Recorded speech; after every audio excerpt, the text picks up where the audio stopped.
there are two reasons why we are going to the cemetery. The first, in my opinion, the first one is architecture, the most imposing architecture of the second half of the 19th century, and the second reason is multi-confessional graveyard.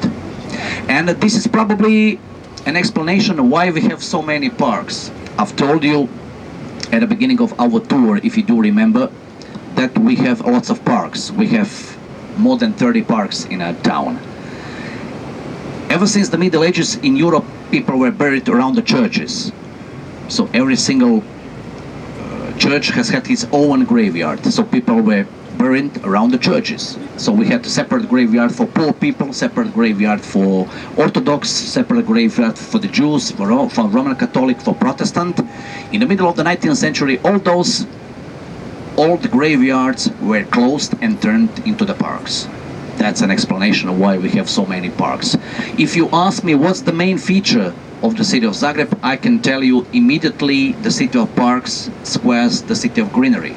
So we are relatively very happy in this part of Croatia, in the continental part of Croatia, because you're going to the seaside and you're going to see it's two completely different part of Croatia. Continental part, actually, comparing to the coastal belt.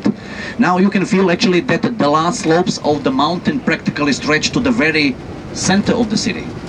That's another feature, and this is probably the most representative part of the city and the most expensive part of the city.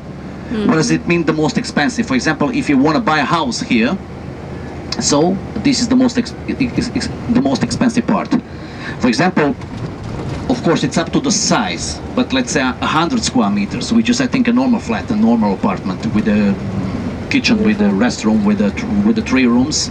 So in this part of the city, you're gonna pay approximately 300,000 euros for the flat of 100 square meters. It's like an apartment floor. It's a lot. And if you want to rent a flat of the same size, then the price is between 400 and 500 euros a month for the apartment of the same size. And now, imagine that our salary is 600 euros a month, so now There's a little bit of a discrepancy here. now you know that Croatia is expensive country, particularly for us, for the Croats.